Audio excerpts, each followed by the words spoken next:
So if maybe something just happened, and it's like, no, why would you do it like this? And I don't want to do it like this. We just leave it, and then come back to it. And then by the time we're coming back to it, calm, and then we can talk.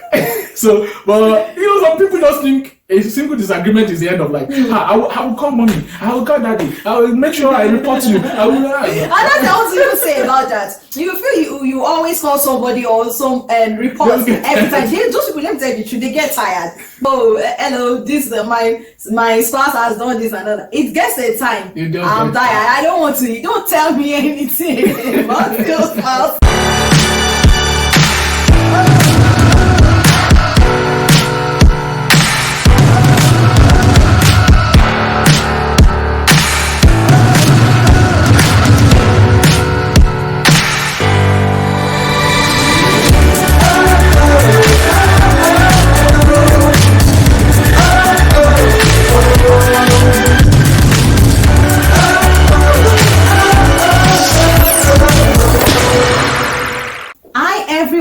You're welcome to Abel Dynasty. On this channel, we create content in line with faith, career, fun, and lifestyle all around. Remember to subscribe to this channel, okay? My name is Abimbola, and I have here with me my handsome husband. His name is Steven. Welcome, everybody. We know we've been away for a while, and we just wanted to know that as IT professionals, sometimes we have very pressing projects and we have deadlines, and we just have to meet them. So such time, we have to, pay attention to that, and you might not see us. So, but know that we always have you on our mind, and we hope you also have us on your mind too. So, and we are here today. We're back, and we want to share with you, something very vital in relationship. Friends and family, and how they get into your business, and how there might be problems. Sometimes, they have their good part, great part. Friends and family are vital to our relationship. We love our friends, we love our family members, but we just want to talk about boundaries, and some problems that might come up and how you should put boundaries and some life experiences and examples. I hope you enjoy your time with us. So your family members are wonderful people. Yes, you love them. But it gets a time in every man and every woman's life to move on. and then to put a boundary. Yeah. I think that is the most important thing here. Yeah, it's good to seek counsel. And remember that your first counselor is God. Yes. God is the one that gives you wisdom for everything. So, but we don't ever rule out counsel from our friends and our family, especially our parents. They have been here, they have some things they can share with us. And taking counsel is not bad. It's not anything bad. But being under control of friends and family is where the problem comes from. So, everything, they are not no matter how rich your parents are, no matter how knowledgeable they are, no matter how experienced they are, they have their flaws, right? True. Friends have their flaws. So, but God can teach you what they cannot teach you. So, but we don't rule out the place of counsel. That's the balance we need to. But there must be a boundary. They must know where to stop. And you must hold your relationship tight. Because the truth is now your partner is now your family. Okay, your spouse is now your family. Your spouse goes with you everywhere you go, does things with you, is with you all the way. Yeah. Now your family have been with you to a certain extent. It is now time for them to relinquish that limit ahead. Okay, that's really it's like we're to limit that old. Okay, because they too have their own lives. They have their time. Yeah. They have their time. They have their own partners. Yeah. They have their own life and their own race to run. Yeah. But here you are running your own race with the person you have chosen to run. And you have a covenant too. You have a covenant. Yes. You have an agreement with your partner. And remember that sometimes some friends and some family members, what they have not been able to achieve in their own relationship is what they actually tell you to do. Let's talk about friends.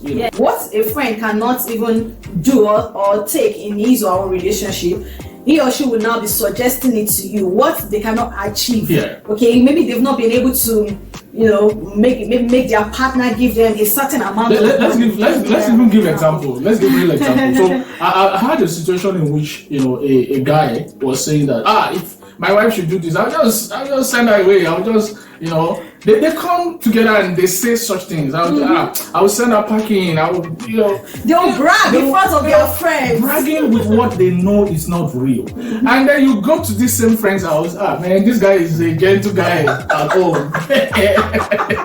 But when he's in the company of his friends, he can talk about all sort of things. So if you are a friend that just takes whatever anybody throws at you, and you go home and your wife says, would you, and you just scatter everything. You have just lost it. Yes, and same goes with some women too. Some when they're in the midst of their friends, they'll brag and say, "Oh, my husband gives me this amount of money every month," not knowing that is a lie.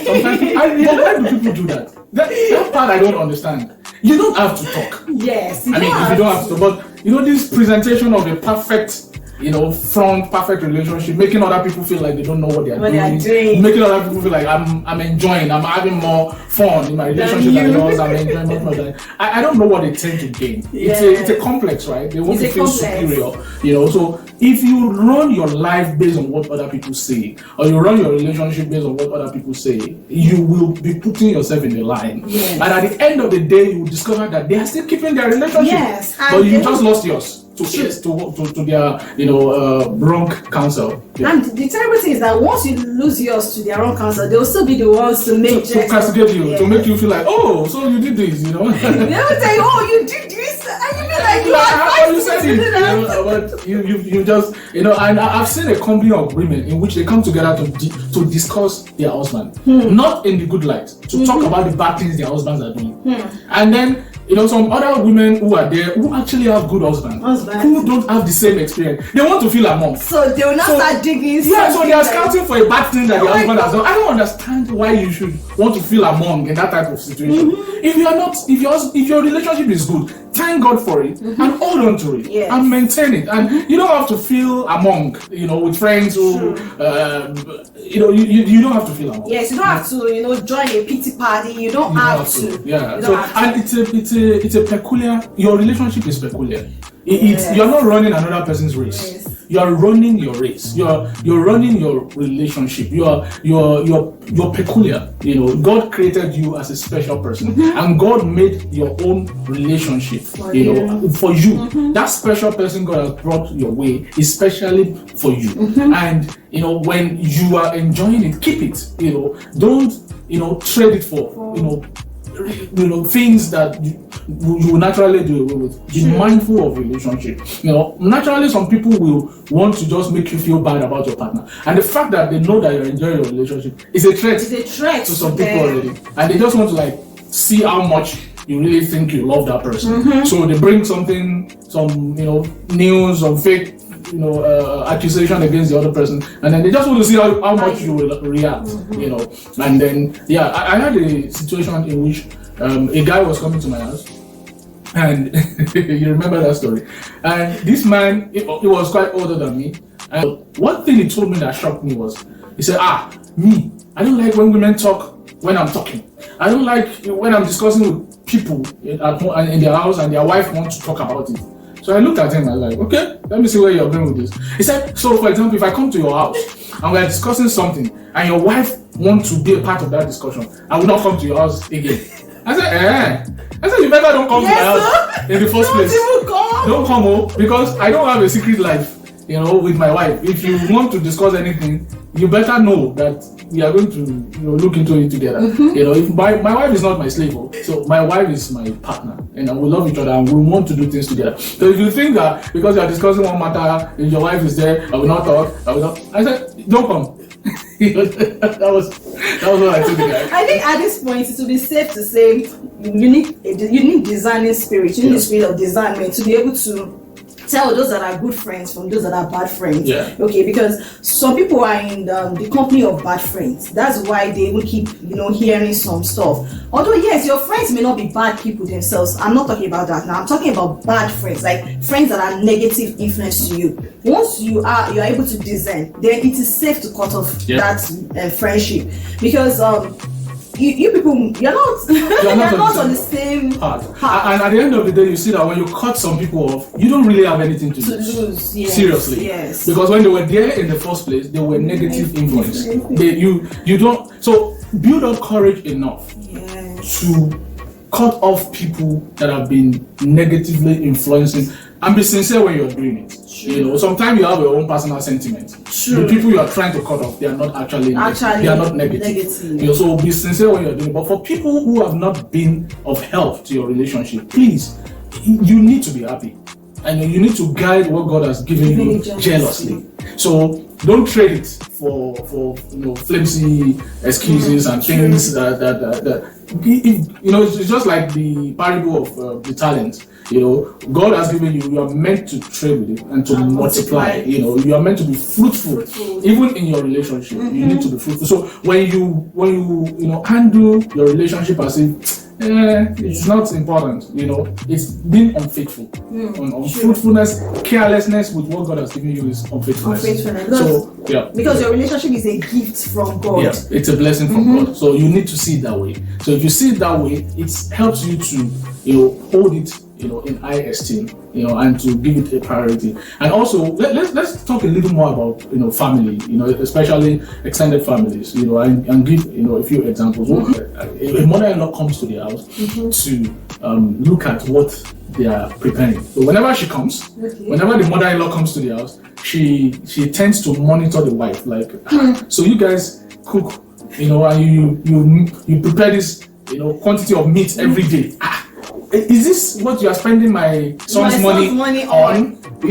Especially in our African setting, you would see this. And sometimes women in this situation, the wife in this situation, might not really be able to help, especially if this is coming from the family of the husband. From the family of the husband. So it's the husband's duty to help in that area. He needs to put a check. He needs to put a check on it. Draw the line. Let your family know the boundary. The boundary, and don't. And if it's coming from the wife's family, the lady too should put a check. The lady should put a check.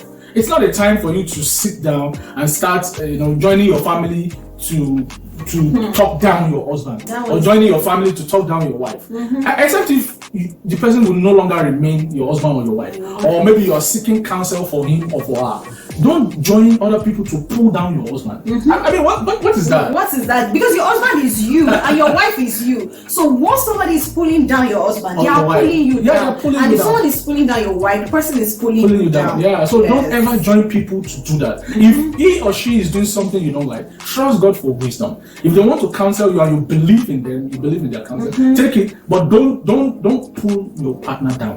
Don't. True. If you do that, you're pulling yourself down. Well, take their counsel, thank them for it, and then apply it, with wisdom. Nobody should come to the house and start checking what you're cooking today. Check, so you guys just bought a car. Is this the next thing in your life? You did not. By the way, you already bought a car. So it's anything that comes after is just after. So don't ever think people will mind their business. Yes. People will never mind their business. They will always want to mind your business. But remember one thing, from this conversation today, if you make your business everybody's business, then everybody will make your business their business. Please say it again. If you make your business every other person's business, then every other person will make your business their business. They will come, they will be nosy, they will put their nose into it, and there's nothing you can do because you've sold yourself cheap. So I used to have one teacher one time. He had a serious issue with his wife. So I was very young, and I heard him, telling somebody that the wife has gone to report, into. And I was just passing by. I was very young, but I remember that experience very well. And I remember that man telling the woman that the wife has gone to report him to that, look, he said his wife does not know that if he sells, if you sell your partner cheap, when you're done with all the disagreements you have, and you want to come, because you have gone everywhere to talk about your partner, your husband, or your wife, or your person you're courting, you've said all sorts of things. Now you have resolved. You are together now. You solve the problem. Now you want everybody to respect him or her. But you sold him cheap, or you sold her cheap, and now you want to buy him or her back. It's not that cheap anymore. The price has gone up. You can't get it back the same price. So if you sell your partner cheap, you cannot buy him or her back at the same price. You know, you're going to need to do more work. So wisdom is essential. You have to be wise, and that is why we're emphasizing your walk with God. You want to make God your number one counselor. Yeah. God is word. Then when you have issues with your partner that you feel you cannot handle alone, you feel you need to invite somebody, let the first person you invite be God. Then someone that then when you now want to talk to a human about it, let it be someone trusted, someone with life testimony.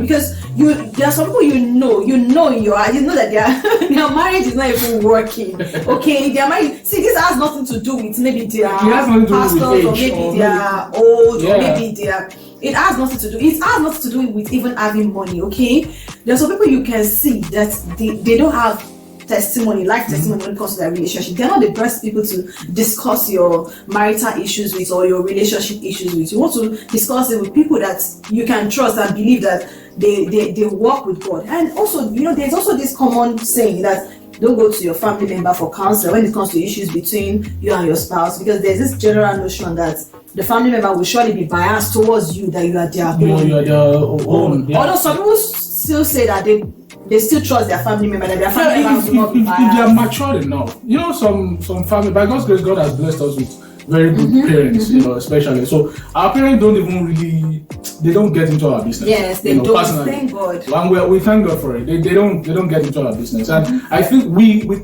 made that boundary. We don't go about, you know talking about ourselves to our parents every time, you know, except in the good light. Yes. So in that case, if you have very balanced parents who understand, you know them. You know that they will always give you a godly counsel, and they will look at it from a diplomatic point of view. They will consider the other person, you know, and they will just blindly support you, whatever you're saying. That way you can talk to them.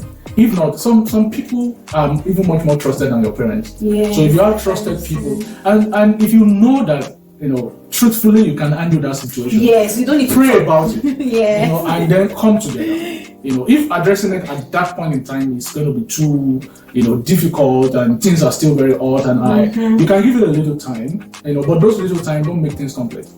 Just pray about it and then come together again and then talk about it. Yes. So many times we've had to talk about things. Yes. And sincerely with you, I know some of you might not believe this.